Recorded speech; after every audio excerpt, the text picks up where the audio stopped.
My name's Dave DeBow, founder of MoneyPartnerFormula.com, and this show is built for everyday real estate investors who are actively doing deals and looking to scale using other people's money. So if you're an active real estate investor and you want to get featured on this show to talk about your own real estate and capital raising experiences, then just go to daveinterviewsyou.com. Now let's get rolling with this episode, and remember to subscribe for daily interview content. Hey gang, welcome back. Today our special guest is in the big deal business. He's in multifamily, but he's not attached to one specific asset class.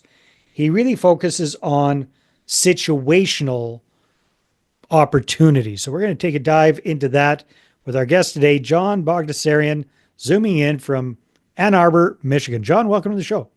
Thanks for having me. Appreciate it. So situational driven investing, what does that even mean?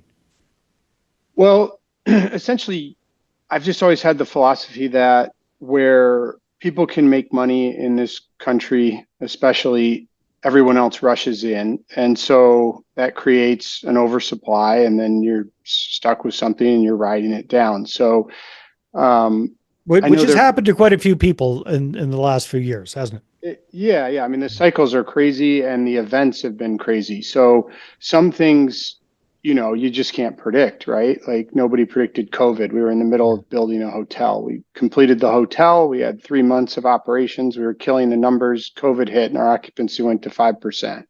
So, our timing was right for hospitality. We did everything right. And yet we had to pivot, pay down some debt, and get through a dark time. And fortunately, no lenders wanted the hotel either. So they were happy to give us a low interest rate and fix it and make it interest only for 2 years. And so it all worked out and we could save the deal and make it work.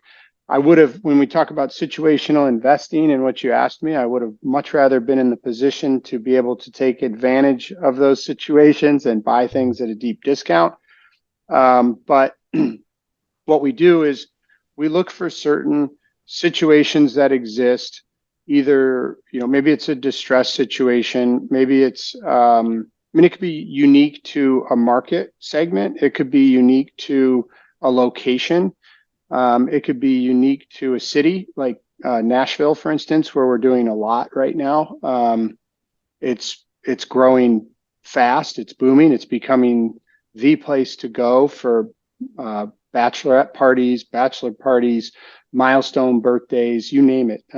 It's really becoming not just the country music center of the United States, but really more the music center of the United States. More and more alternate, other types of music venues are popping up. I think Snoop Dogg and 50 Cent just opened a place called Gin and Juice, and they have, their buddies and rapper guys come in and do performances. And it's like, so that's a situation that exists, right? Where we're looking at Nashville. We've done 4 projects there. They've all been wildly successful. We are on our 5th right now.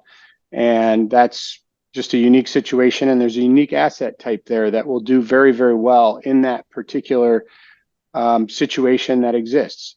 So what is that asset type that you're talking about? Don't just hint about it. Let's hear about it. Yeah, I mean, I was going to explain one other one. There was a situation that existed in Denver for a long time where we did really well, making money, tearing down single family homes and putting up, larger homes. And so we backed a development builder there and developer there. And we did, I don't know, 20, 30, $3 million homes. And we just basically put the money up and helped, arrange all that. And they did all the construction and everything. And the margins were crazy for a long time, but then you have to be able to get out of that, because right now that market's gone stagnant. We still have 4 homes left to sell, and to be honest, we won't make any money on the last 4 homes. We'll just hopefully just get out of them and break even. And so things change, and they change quickly. And so the situation in Denver has gone from, where we can make 20-30% margins on $2 and $3 million homes down to, hey, we can barely sell them for what we built them for. Yeah. So we have to pivot and we have to switch and get out of that. And so, I half envy the people that are able to build a multifamily portfolio, let's say, and they have 10,000 apartment units now, and they just can keep cranking, and they've been conservative, and they haven't over levered, and they haven't really sacrificed just for growth purposes. And that doing it that way is amazing. I mean, I think that's a phenomenal way to go as well.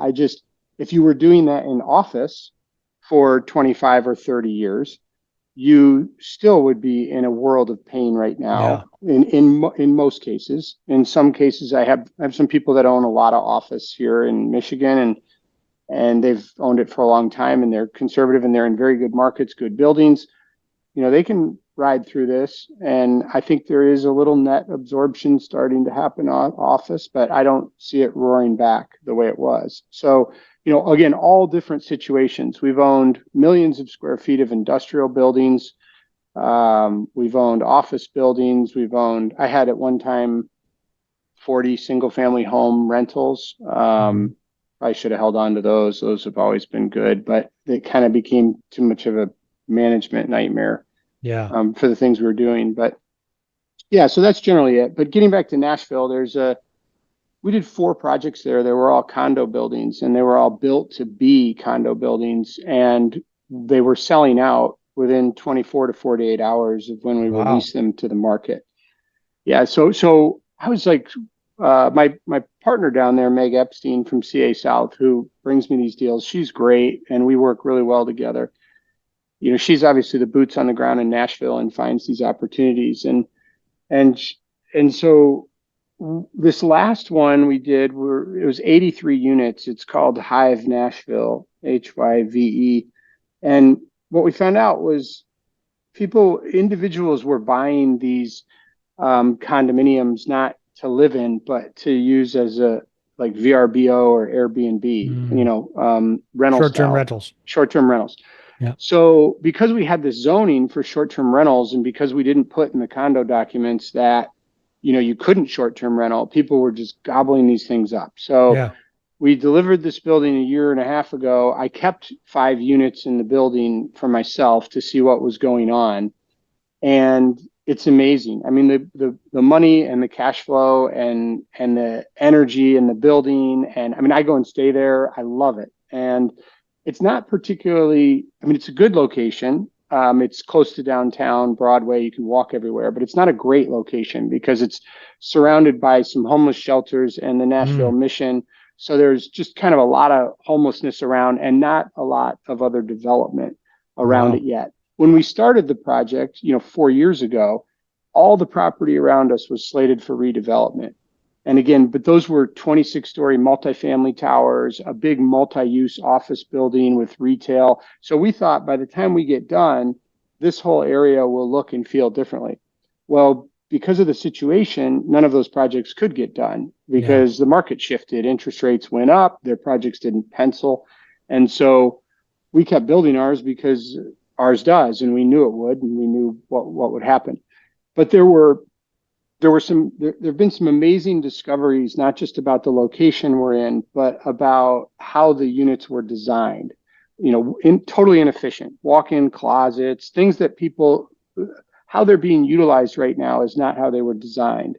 So you didn't build them with Airbnb in mind. You built them with owner occupancy in mind. Is that correct? Exactly. Yeah. Exactly. Yeah. So it's an owner-occupied looking building, but it's all being used as Airbnb. So there's not much of a lobby.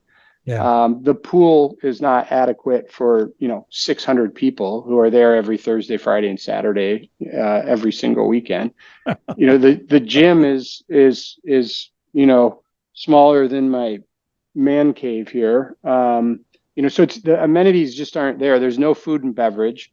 There's no back of house laundry operation. There's a washer and dryer in every unit, but you can't really use the washer and dryer for like doing all the linens in there because you're turning it over. And so you have to keep 2 sets of linens, obviously, come in, tear them all off, take them away, go off site, do the linens, and then bring them back on. And in addition to that, we have probably 60 different owners in that building and maybe 20 different management companies managing various units, with some owners self-managing their units, which some people like to do with short-term rentals. I don't, but I can understand it because it's expensive. We pay 15 to 18% to a third-party management company to manage for us. But but they still work and they still make great money. So what we did was we took our next project in Nashville and we completely redesigned it. And we said, we're not just going to do another condo tower. We're going to do basically a hotel designed for group travel. And so we have all 2, 3, and 4 bedroom suites that sleep anywhere from, you have 2 people in a 2 bedroom up to 12 in a 4 bedroom, all in beds, all comfortably in beds. They're designed specifically for, group travel, hospitality. We've got a rooftop pool, a high-end rooftop restaurant concept, and we wanted a draw for the building. So we put in a 20,000 square foot venue space on the main floor and mezzanine level. I mean, it's an 11-story building. It's a big concept. And we recently signed a lease for the entire 20,000 square foot venue space, which I think will be an insane draw to the building. It's the perfect concept. I looked all So over. venue space, do you mean like for a bar, restaurant type thing, or what do you mean by venue space? Yeah, I mean, originally we were thinking like either a music venue or a comedy club, or I was even thinking, so I was reaching out to like Jimmy Fallon's agents and Nate Bargatze, if you know who he is. He lives in Nashville, and Miley Cyrus and Chris Stapleton. And we wanted a name to go on the venue space that was big and that would draw people to want to come and be in the building. And so that was a wide search. I cast a very, very wide net. I didn't get a lot of responses from a lot of people. Nate didn't call you back. Jimmy didn't call you back. No, they didn't. But I did. I did get two really good options. My first choice was a concept that I went to visit. I found a concept called T Squared Social, which is there's one in Manhattan. It's a joint venture between Tiger Woods and Justin Timberlake. And interesting. It's awesome. It's so cool. It's so they have a location in Manhattan. That was their first one. Last year was their first full year of operation. They're in about 10,000 square feet there, I think, 10 or 12 or something. And it's a great concept. They have these simulators where you could hit golf balls into them, but they're way oversized. So you can also have, the Super Bowl on, and they can turn them into lounge spaces and private party areas. So it becomes this kind of thing, and then they open up, and at night it becomes more of a club, like kind of thing. And it becomes quite the party. And especially if one of those two guys shows up every once in a while. Right, exactly. Yeah. So it was a courting process. They came out, not JT and Tiger, but the team concept is managed and run by Nexus. They're a global hospitality type luxury. I'll butcher this. But if you ever heard of Albany in Nassau, they run Albany in Nassau. That's where the Hero World Challenge is. That's, Tiger's course and all that. And so we went there, visited Albany, had a great time, gelled great with the group, loved these guys. And they came to Nashville. We had a great time. And CA, their CEO, was amazing guy. One of the few people I've met in my life where I'm like, I'll turn this over and let you wire this together. You're better at this than me, which I honestly think I'm pretty good at putting deals together. I've been doing it a long, long time, but he's a genius. And so this will be a little more Justin Timberlake forward, but it'll be a T Squared Social Nashville. They're taking the entire 20,000 feet. There'll be a stage. And so they'll still have the simulator concepts and everything, but it'll turn into more of a club vibe. And it'll be, I think, an insane draw to the project, to be honest. And just to put a pause on this for a second, John. Yeah. So the first one worked out real well. The condo that you built, you realized that everybody that bought them were wanting to do short-term rentals with it. You held on to 5. You've been doing that yourself.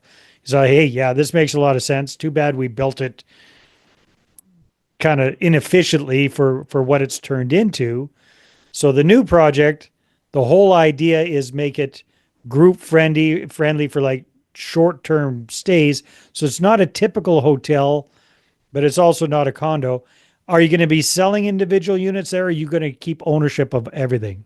No, so instead of that's the other thing that's interesting because I had 60 different buyers from the Hive project, and we kept track of the buyers from the three previous ones. So we had 100 or so different buyers of Yeah. units as investments, and so you know the the easy the easy explanation is it's the same thing. You just don't own your own individual unit, but you own a portion of this whole entire project. So Okay. I won't own the whole project personally. I mean, I will. I'll be the managing member. I run it. I make sure it happens right, but we syndicate, right? So Mm. I have roughly 400 accredited investors that participate in deals with me. This is a huge equity raise. It's a $190 million project. So we're looking at 60 million of equity. So an investor can come in as long as they meet the accredited investor Well, so criteria. sorry. Okay, I get it. You're going to syndicate this. Yeah. What's the end ownership going to look like? Well, Like, the is end ownership will be just one entity that owns the whole building. We're not selling the individual okay? units. That's what I'm trying to get my head around. Yeah, Yeah. you and the So group are what going I've to had own to it. explain to people that bought units in our previous building is we cannot sell you a unit in this building, but you can You can be theoretically part owner in own it. a Yeah, percentage of the entire thing. And it's kind of yeah, like better because now you're getting a share of all the food and beverage sales, a share of everything. It's just yeah, a lot more synergy. And they know the challenges that one doesn't foresee when you buy an Airbnb in a building with 60 other owners that can't agree on how to set their prices or how to, there's no synergy for yeah, management. Do we put security in? Do we not? How much do we pay to keep the pool clean? It's so there's challenges to all that. yeah. Because you Whereas got a here, condo board there that you got to deal with and all that kind yeah, of stuff, right? Yeah, exactly. And yeah. you have everybody paying, 15 to 18% management fees, where now we can bring in a major hospitality management firm we that we have on board already to run, the entire concept at a much lower percentage rate. Yeah, well, Um, that's exciting stuff. No, yeah. so that plays right into that situational driven investing, right? Yeah, You've seen that opportunity, you see what the demand is, so and that's purpose build for that. and that's the strange thing about it, right? Is situationally and how we look at it is we're not really ever doing the same thing twice. And Mhm. if you look at this concept, there's nowhere I could find it that I could copy it. I mean, it Yeah, exists on a very small scale, maybe 6 units or 8 units, but it doesn't exist on a large scale. I mean, this is a totally different animal, and it's which makes it very, very difficult to finance and mhm. makes it very difficult to get out of the ground. And Yeah. I mean, the equity investment is going along very quickly, so I don't think we'll have any challenges getting there on the equity side. That's never usually the hurdle, And but are you going to find somebody to finance it? exactly. That's Yeah, so that's the so challenge. far. Yeah, so far we have quotes coming in, and we have everybody wants to do the 35%, CPACE program, but what we really need is anywhere from 25 to 30% more behind that. If we're at 60% or 70% of cost on a leverage, for construction cost, that works out to be about 50% of as built, a little less actually, about 45% of as built appraisal. But again, getting someone to appraise it as an as-built Yeah, project is it's difficult unique. because It's a they unicorn, right? can't So that's figure a out challenge. how to underwrite the room rates. That's what Yeah. everybody. I have a call tomorrow with a lender. I have another call. I have two, I think, on Thursday. It's just you have to explain it to them, and then they have to go and try and explain it to their committee or whoever they Yeah. talk to. And so, we just started going out for debt, and so far it's been positive, but there's a lot of hard no's. There's you know Yeah. there's probably 9 out of 10 are like, no way we can get our head around this, Hmm. or we're not doing any hospitality. And I wouldn't blanket do any hospitality either if I was a lender. Hmm. I wouldn't do it because like there's tons of hotels and they're going up everywhere and there's a lot going under and I don't really get it. But this is like I said, it's a very unique animal and it's Yeah. Unique situation, unique yeah. location. John, we're running out of time here, so I'm sure there's going to be a lot of people interested in finding out more about you and what you're up to. Where should they go check you out? We have promanas.com. I can put something in the comments section or whatever. Well, Of the maybe the website podcast. might be. So Yeah. what's the URL? PROMANAS.com. Promanas rhymes with bananas. What, just out of curiosity, what does it mean? It's Promanas. It was a medieval dragon that no, I'm kidding. It was sort of this acronym for professional management, acquisition, syndication. Promanas. Okay, got it. That makes more sense. I'm I was going, I've terrible at never heard any naming dragons things. like that. I'm not in charge of naming our projects. My wife named our kids. I named Promanas. I'm not good at it, but Well, no, anyway. that's good. So, hey, I wish you the best of luck with this project. We'll have to circle back in 6 to 12 months to see how things are going.